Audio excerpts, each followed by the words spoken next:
Madame, Messieurs, bonsoir. Ravi de vous retrouver sur la TFM à la une ce soir.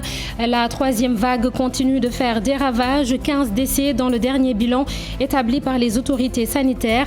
Et le Comité national de gestion des épidémies ne cache pas son inquiétude face à la progression rapide du variant Delta. 70% des nouveaux cas enregistrés. Avec la situation sanitaire jugée incontrôlable, la grande mosquée des Almadies a fermé ses portes. Pas de prière ce vendredi, des fidèles s'en plaignent et le comité de gestion du lieu de culte assume. Ousmane Sonko, pas du tout satisfait de la gestion de la pandémie. Le député, leader des Patriotes, déclare que le Sénégal est l'un des derniers dans la sous-région. Vous entendrez ses préoccupations et ses propositions de sortie de crise. À la une également, tentative de fraude lors du premier jour du baccalauréat au lycée de Pékesse. Le ministère de l'Éducation nationale annonce une enquête de la gendarmerie. Les 15 candidats libres qui vont passer devant la commission de discipline sont suspendus. En sport, Sayer Seck ne soutient plus la candidature d'Augustin Senghor à la présidence de la Fédération sénégalaise de football. Il s'est retiré du consensus, une décision qui fragilise l'union alors que plus de voix s'élèvent pour contester l'entente autour du président sortant. Le comité de défense du football sénégalais exige la suspension du renouvellement des instances et compte même saisir la CAF et la FIFA.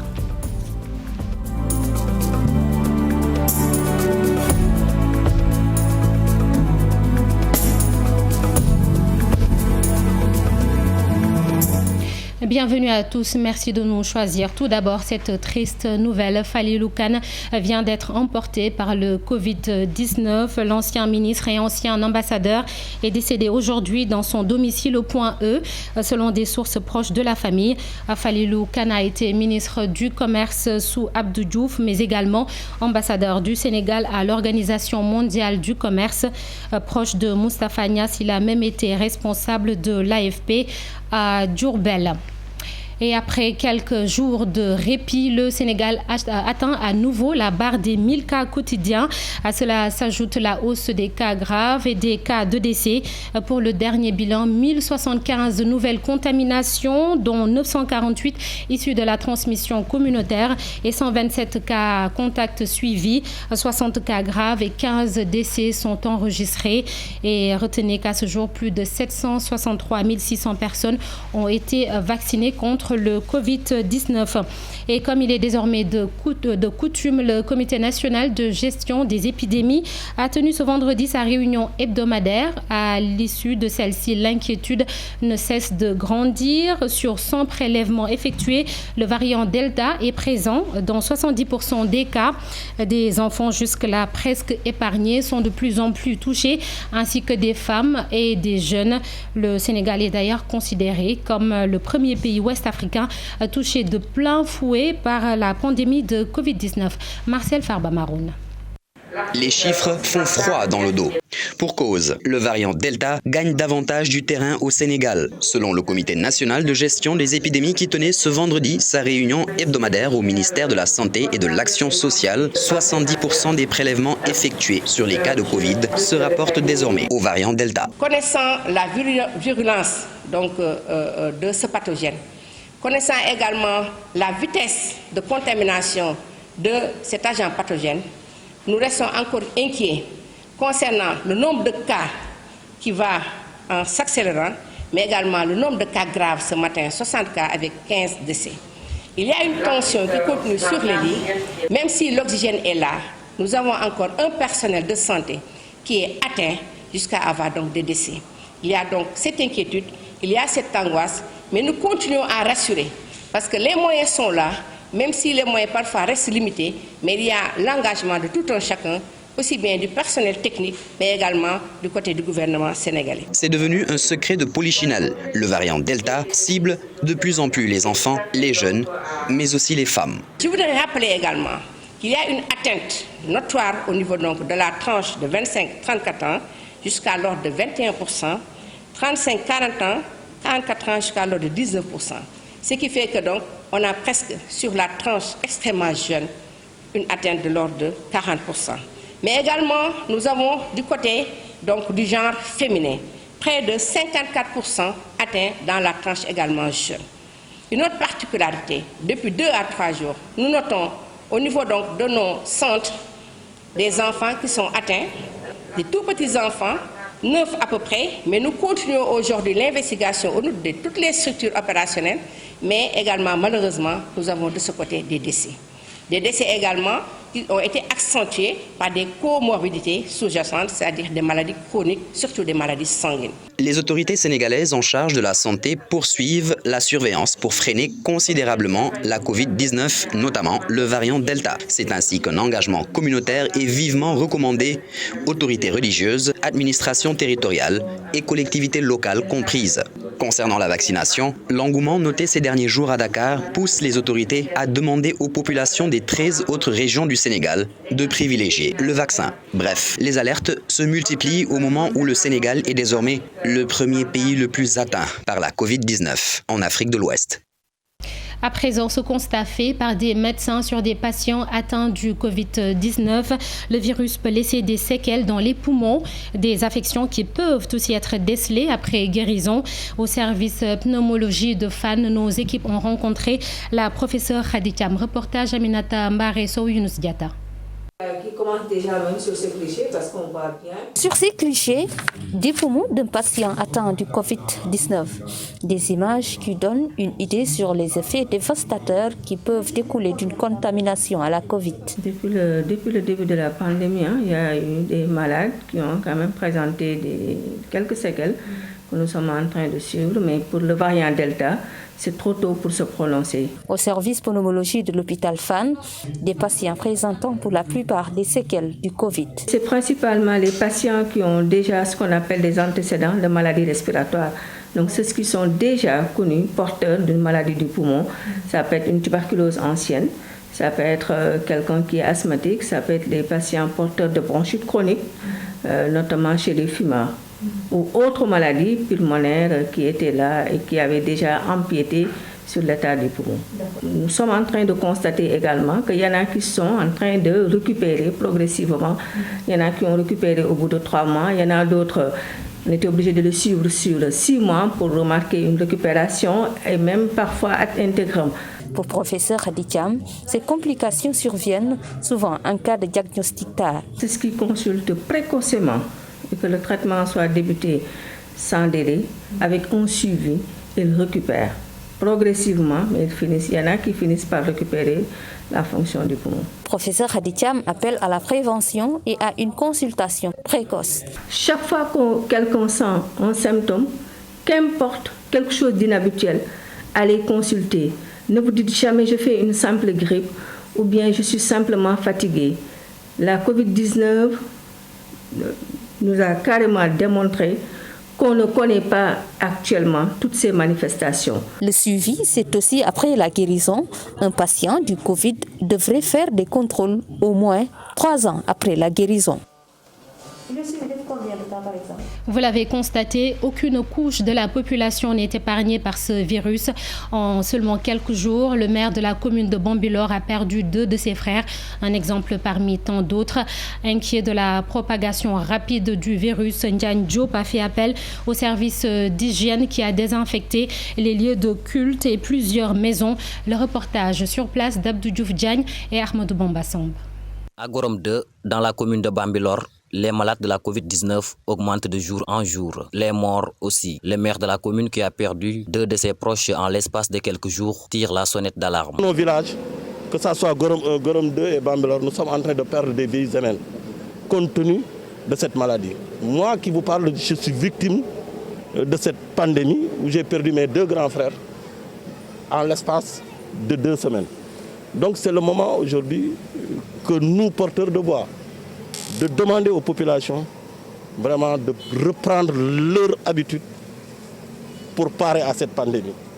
Et je pense qu'aujourd'hui, l'objectif et la vision que nous avons, c'est de pulvériser même les maisons. Pour freiner la propagation de ce virus mortel dans les autres villages de la commune, la sous-brigade de l'hygiène de Rufisque est appelée en renfort. Une opération de pulvérisation dans les maisons et lieux de culte a été organisée la nuit dernière. Actuellement, l'heure est grave. L'heure est grave parce que hier, l'honorable m'a appelé pour faire une intervention dans sa commune. Et il a parlé avec nos supérieurs, raison pour laquelle on est aujourd'hui pour régler ce problème de Covid-19 qui est en train de faire des ravages. Donc raison pour laquelle on est là et on va faire 3 jours dans la commune de Bambilor. Aujourd'hui, on est venu avec des appareils. On va faire les artères. On va attaquer également les maisons qui ont été attaquées par la Covid. On va faire la grande mosquée. On va faire également les écoles qui sont dans Gorom 2. Ce soir, on fera nos actions dans le village de Gorom 2. Les autres maires sont invités à imiter ces gestes car le département est frappé de plein fouet par l'avancée fulgurante de la Covid-19 et les places deviennent de plus en plus rares dans les structures sanitaires.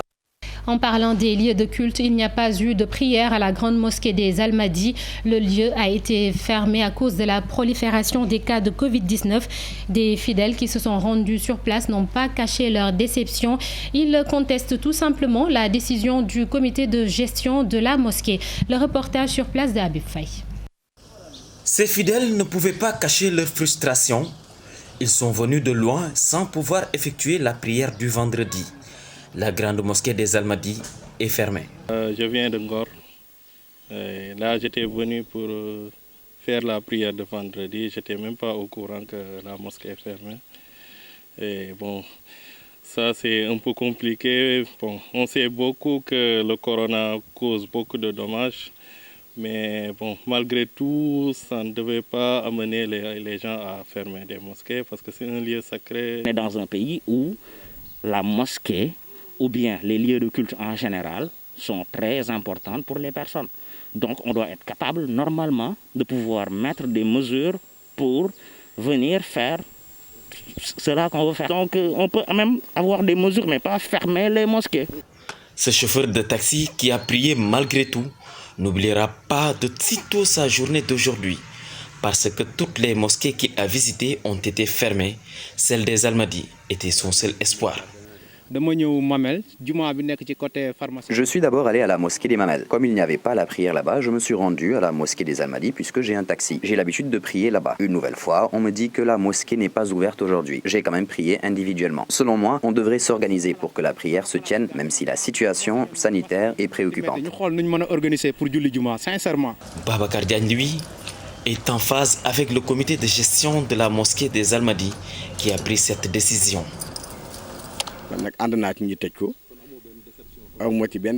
Je suis d'accord pour qu'on ferme la mosquée. Je n'ai aucune déception à ce sujet. Nous devons tous faire un effort pour aller nous faire vacciner. Comme on dit, mieux vaut prévenir que guérir. Les responsables de la mosquée ont bien leur raison car le quartier des Almadies n'est pas épargné par la virulence du variant Delta. La morgue fermée depuis des mois a reçu au moins 5 corps ces derniers jours, avec un corbillard également très sollicité. Une décision totalement assumée par le président du comité de gestion de la mosquée des Almadies. Selon Lamine Diagne, il est très difficile de faire respecter les gestes barrières, d'où la fermeture du lieu de culte. Le voici au micro de Cheikh Anta Diop à Thiès où il est en déplacement.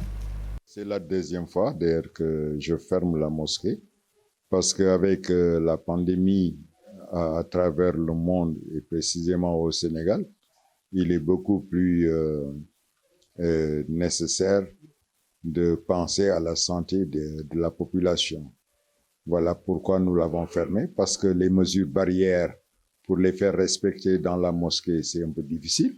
Et en plus de cela, comme on peut prier chez soi, quand il y a des problèmes de ce genre, ben, on a trouvé nécessaire, moi et mon père, Youssou Diop, on a décidé de fermer la mosquée. Nous avons un groupe WhatsApp, cadre de vie des Almadies, qu'on a créé, ça fait un bon bout de temps. Nous l'avons annoncé à travers le WhatsApp, comme quoi la mosquée sera fermée provisoirement. De toute façon, quand est-ce qu'on va l'ouvrir, ça dépend simplement de la situation du Covid. Mais fermer la mosquée n'est pas vraiment, c'était pas notre désir. Avec cette situation catastrophique, la Maison de la Culture d'Outasek a été contrainte d'annuler beaucoup d'activités. Une décision pour respecter les recommandations des autorités. Elle sera lourde de conséquences pour les artistes, mais elle n'en demeure pas moins une sage décision. Le reportage de Ibou Diouf et Pape Sangone Mbaye. Le virus de la Covid prend le dessus sur l'expression artistique. Tout le programme concocté et annulé, les espaces culturels obligés de se conformer aux mesures, une manière de briser la chaîne de transmission. Tout en précisant que jusqu'à aujourd'hui, il n'y a pas de mesure écrite. C'est que c'est le préfet de Dakar qui a décidé d'arrêter les manifestations et d'arrêter les autorisations de sonoriser et d'organiser. Donc nous aussi, nous sommes dans cette optique. Comme à la Maison de la Culture d'Outasek, la troisième vague a encore arrêté les activités artistiques en attendant d'explorer d'autres voies. Les acteurs en sont conscients et nous aussi également, nous sommes là pour appliquer les mesures et essayer également dans le même sens de sensibiliser un peu. Depuis le début de la pandémie, les acteurs culturels ont toujours apporté leur contribution dans la lutte contre le coronavirus. Que toute la communauté artistique prenne conscience que seule la vaccination peut nous sauver et peut vraiment nous sortir de cette situation qui n'est pas très très confortable. Donc j'en appelle à la responsabilité de tout un chacun et j'appelle également les acteurs culturels, les artistes et les entrepreneurs culturels à vraiment sensibiliser les membres et vraiment toutes les personnes qui tournent autour de ces groupes-là, d'aller vraiment se faire vacciner. La Maison de la Culture d'Outasek se met à l'heure de la Covid. Le programme du mois de juillet et août est annulé en attendant une date plus favorable pour redémarrer les activités. Les Sénégalais de la diaspora sont aussi durement touchés par la crise sanitaire. D'après le secrétaire général de la Fédération des Sénégalais de la diaspora, les flux financiers ont largement baissé et pour cause, ces immigrés ne trouvent plus du travail dans leur pays d'accueil. La FDS est en congrès depuis hier. Pape Oumar Sarr, le secrétaire général, est interrogé par Al-Hassan Ba et Mohamed Dieng. C'est des valeurs qui passent sans que la diaspora n'y prenne garde. C'est autant d'argent qui peut encore bénéficier à la diaspora et au gouvernement du Sénégal. Mais mieux que ça, la diaspora est le deuxième pied du Sénégal. Si le Sénégal marche bien, il devra marcher sur ses deux pieds. Et marcher sur ses deux pieds signifie initier, accompagner, favoriser l'entrepreneuriat de la diaspora, le retour aux sources, l'industrialisation, parce que nous avons les moyens de faire en sorte que de petites industries et de petites et moyennes entreprises, mais également des petites et moyennes industries puissent naître de la diaspora sur nos territoires. Pour une première, l'État du Sénégal a dû mettre quand même la main à la poche pour donner aux Sénégalais de la diaspora l'équivalent de 12 milliards CFA. Jusqu'ici, c'est la diaspora sénégalaise qui aide le Sénégal, puisque le Sénégal ne pouvait parler d'équilibre dans sa balance des paiements que parce que les Sénégalais, bon an, mal an, envoient au moins 3 milliards par jour. C'est de l'ordre de 1000 et quelques milliards. Mais tout le monde a vu, et sur les radars, on peut aisément se rendre compte que les flux financiers ont vachement baissé. Pourquoi ? Parce que la pandémie, c'est une pandémie, elle est internationale. Et donc les Sénégalais de la diaspora peinent à travailler sur les pays d'accueil. Ousmane Sonko, lui, accuse l'État d'avoir mal géré la pandémie. Le leader du parti PASTEF parle d'un échec total et notre pays serait le dernier dans l'espace CEDEAO en termes de gestion sanitaire. Le député a soulevé quelques interrogations sur le vaccin notamment et a fait des propositions. Pape Faragning et Abdoulaye Diallo ont assisté au point de presse du leader des Patriotes. La situation très tendue que vit le Sénégal avec cette troisième vague est la preuve d'un échec programmé du régime du président Macky Sall. C'est du moins le sentiment du leader du PASTEF. C'est un échec qui n'a pas surpris les Sénégalais. C'est comme si c'était programmé. Ousmane Sonko qualifie de crime contre le peuple sénégalais ces chiffres communiqués au quotidien par le ministre de la Santé, différents des chiffres réels. Le Sénégal, dans la lutte contre le Covid-19, occupe les dernières places dans l'espace CEDEAO. Sur les cas de test, le Sénégal est 2e et 5e sur les 15 pays avec un taux de décès de 2,30 personnes. Classé 2e, c'est-à-dire Toutefois, il préconise des solutions de sortie de crise. Confinement. Sénégal. Le confinement ne doit pas avoir au Sénégal. Ce n'est pas la solution car les maisons sont peuplées. Elles peuvent même être des clusters. Cette mesure ne peut pas avoir de résultat. Parce que kër yoo xam ne boo fa demee di nga fa fekk juróomi nit fukki nit ak juróom kër googu ci boppam mën na doon li ñuy wax cluster. Concernant la vaccination, même s'il n'est pas contre, Ousmane Sonko veut des réponses à toutes ces questions. Bokk na ci laaj yi ma laaj mooy est-ce que mën nañ ma wax ñàkk bi ku ko ñàkku. Parmi ces questions, quelle est l'efficacité du vaccin? Court, moyen ou bien long terme? Boo waree engager ce peuple ci dara war nga xam ni lii à court, moyen et long terme lan la. Ce communiqué du ministère de l'Intérieur face à la recrudescence de la pandémie à coronavirus, le ministère tient à rappeler aux populations que l'arrêté numéro 17602 du 29 avril 2021 prescrivant le port obligatoire de masques de protection dans les lieux publics et privés est prorogé pour une durée de 3 mois à compter du 30 juillet 2021, c'est-à-dire aujourd'hui. Par conséquent, sur l'ensemble du territoire national, le port de masques de protection demeure obligatoire dans les lieux publics et privés, ci-après la voie publique, les services de l'administration, quel qu'en soit le mode de gestion, les services du secteur privé, les lieux de commerce, les moyens de transport public, les moyens de transport privé transportant au moins 2 personnes. Le ministre de l'Intérieur invite les populations à se conformer à ces mesures et rappelle que le non-respect de celles-ci expose les contrevenants aux sanctions prévues par les lois et règlements. Et ces décisions de la Sénélec qui entreront en vigueur à partir du 16 août 2021, les autorisations de mission à l'intérieur du pays et à l'étranger seront assujetties à la présentation de la carte de vaccination. Les agents non vaccinés seront mis en congé annuel en fonction du nombre de jours disponibles. Les agents non vaccinés ne disposant pas de congé et dont la présence physique n'est pas indispensable selon l'appréciation du directeur d'unité seront également mis en congé. Ces jours seront déduits des congés de l'année prochaine. Et rappelons que plusieurs entreprises ont pris cette décision, ont donc imposé à leurs agents de la vaccination. Nous fermons cette page consacrée au Covid-19 et on parle de ce communiqué du ministère de l'Éducation nationale relatif au cas de fraude au lycée de Pékesse, c'est dans la région de Thiès. Lors de l'épreuve de philosophie du baccalauréat, un groupe d'élèves a été surpris par les surveillants en train de consulter un corrigé dans des sujets dans leur téléphone portable traité par un complice à distance. Les 15 individus, des candidats libres, tous provenant de Pikine et Guédiawaye, ont reconnu les faits et vont passer devant la commission de discipline. De son côté, la gendarmerie mène son enquête pour identifier toutes les personnes impliquées. Et toujours d'après le communiqué, les éléments constitutifs du dossier ne permettent pas d'évoquer une fuite des preuves, mais plutôt une tentative de fraude qui a mal tourné. Le directeur de l'office du baccalauréat annonce déjà la suspension des candidats impliqués. Le professeur Sosendiaï est joint par Chérif Dia.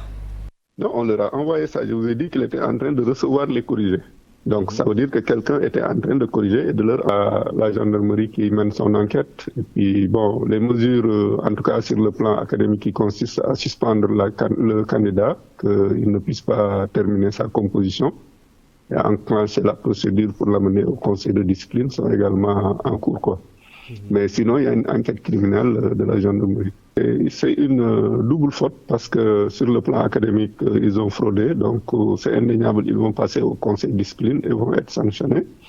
Mais également sur le plan pénal parce que ce qu'ils ont fait, c'est quand même une association de malfaiteurs. Ils ont constitué un groupe pour faire un délit, quoi. L'Assemblée de l'Université Cheikh Anta Diop de Dakar a fixé la période des vacances du 31 juillet au 4 octobre 2021 à 8h. La direction du Centre des œuvres universitaires de Dakar invite par conséquent tous les étudiants hébergés dans les différents campus sociaux à prendre toutes leurs dispositions pour satisfaire aux obligations administratives et à libérer leurs chambres au plus tard le jeudi 5 août à 17h. On parle sport à présent. Consensus autour de la candidature de Maître Augustin Senghor à la présidence de la Fédération sénégalaise de football. SAERSEC se retire. Dans un communiqué qui nous est parvenu, le président de la Ligue sénégalaise de football professionnel déclare, je cite, « J'ai décidé de me retirer du consensus dont l'esprit programmatique et les conditions posées par moi ne semblent plus respectées. » Fin de citation. Dans ce long texte, SAERSEC fait savoir que l'ambition personnelle ne saurait être son leitmotiv. Et puis le CODEFS, Comité de défense du football sénégalais, dénonce le consensus autour de Maître Augustin Senghor. Pour la structure, cette entente est contraire aux normes démocratiques qui doivent régir le processus. Elle exige ainsi la suspension du renouvellement des instances fédérales et envisage même de saisir la CAF et la FIFA. Le CODEFS faisait face à la presse. Ibrahima Kane et Mardiang. Face à la presse, le comité de défense du football sénégalais dénonce plusieurs vices qui entachent la procédure devant aboutir à l'élection du président de la Fédération sénégalaise de football. La structure dit non au consensus pour la candidature unique de Maître Augustin Senghor et parle d'une violation du règlement de la FIFA. L'article 19 des statuts de la FIFA interdit toute ingérence gouvernementale ou politique dans les questions des mouvements associatifs. Et c'est pour cela, effectivement, nous sommes là. Cette fédération doit, effectivement, être totalement indépendante des actions et des instances gouvernementales et politiques. Ce n'est pas le cas. On commence à sentir qu'il y a une sorte de manipulation, entre guillemets, politique autour de la candidature. Nous sommes là, et quand vous voyez la diversité de la table, vous voyez effectivement qu'il n'y a aucun lien, aucun soubassement politique qui nous mène.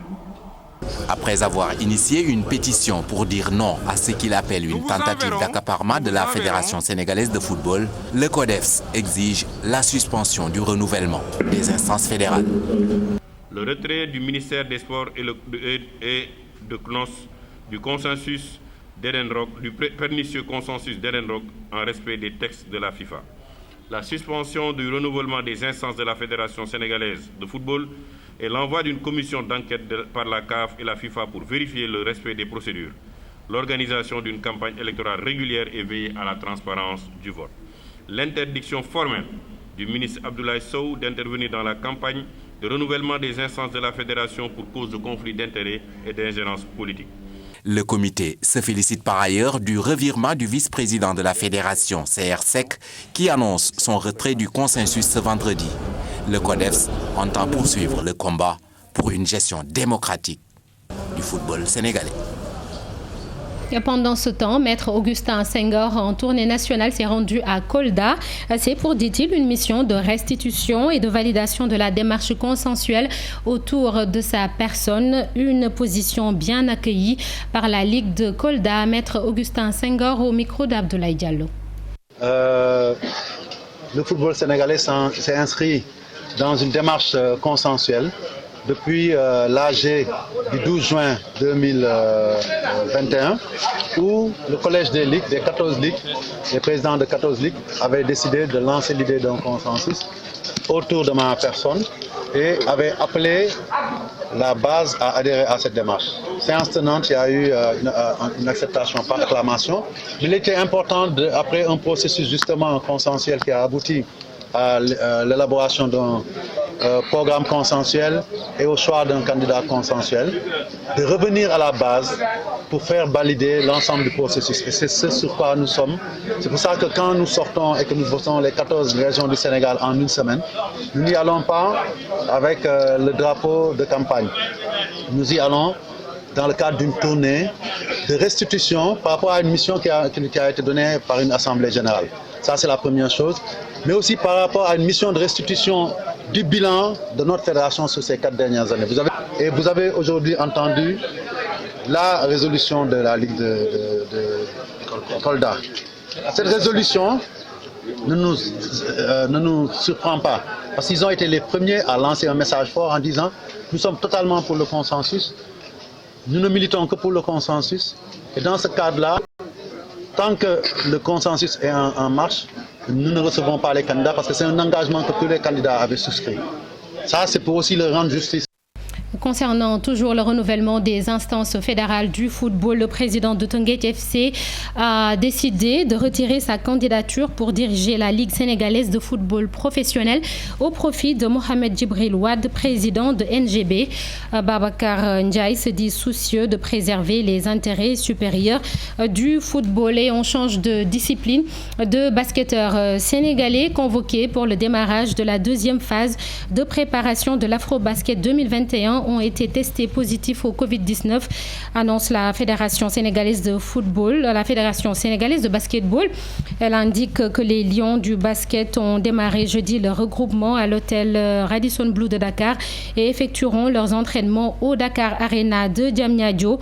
Le sélectionneur des Lions du basketball, Boniface Ndong, a publié mardi dernier une liste de 17 joueurs pour la deuxième phase de la préparation à l'Afro-Basket 2021 qui se tiendra du 24 août au 5 septembre prochain à Kigali, au Rwanda.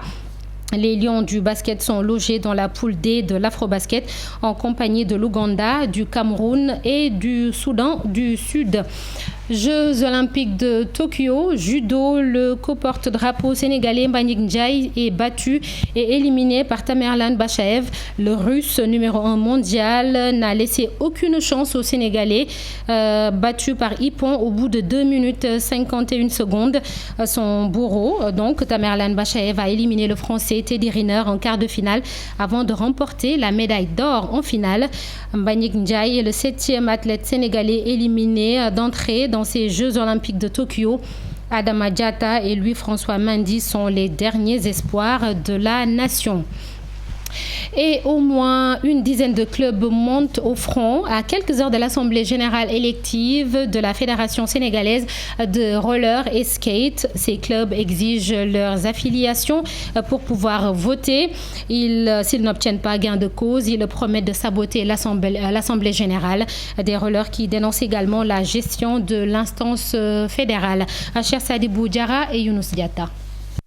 La gestion de la Fédération sénégalaise de roller et le processus électoral de l'Assemblée générale de ce samedi 31 juillet voué aux gémonies. Quelques clubs crient au scandale et dénoncent les agissements de l'équipe fédérale. Affiche présélection la ñu dugalal nañu le 31 fekk ñoom pare nañ seen rapport te faux rapport lañ def. Nous avons juste reçu une affiche de présélection avec de faux rapports qui ne sont pas du comité directeur.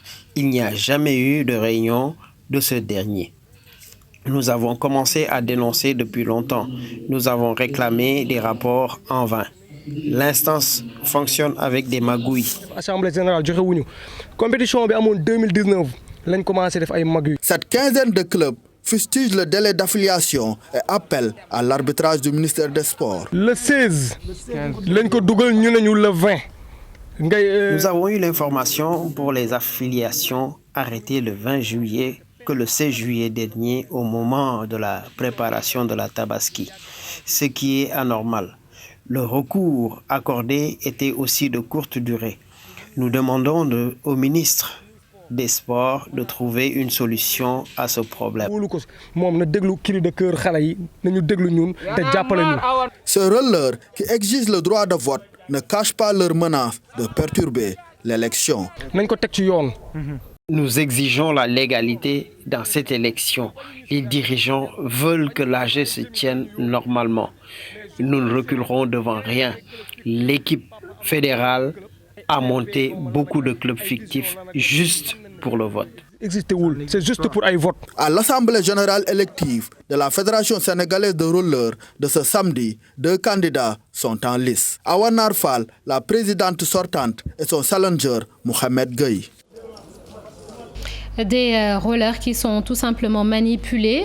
C'est en tout cas la réponse du secrétaire administratif de la Fédération sénégalaise de roller et skateboard, Souleymane Gueye, qui n'a pas manqué de louer le travail de l'équipe fédérale durant les 4 dernières années. Nous l'écoutons avec Cheikh Sadibou Diarra. Quelqu'un qui est responsable et qui a des ambitions ne doit pas attendre à la dernière minute pour venir s'affilier ou bien acheter des licences, rien que pour pouvoir participer au vote. Voilà un premier point. Le deuxième point, ce sont ces mêmes gens-là qui, depuis 2017, ont toujours à faire la même manie, c'est-à-dire faire le tour des radios et des télévisions, décrier la gestion, porter presse à gauche, à droite.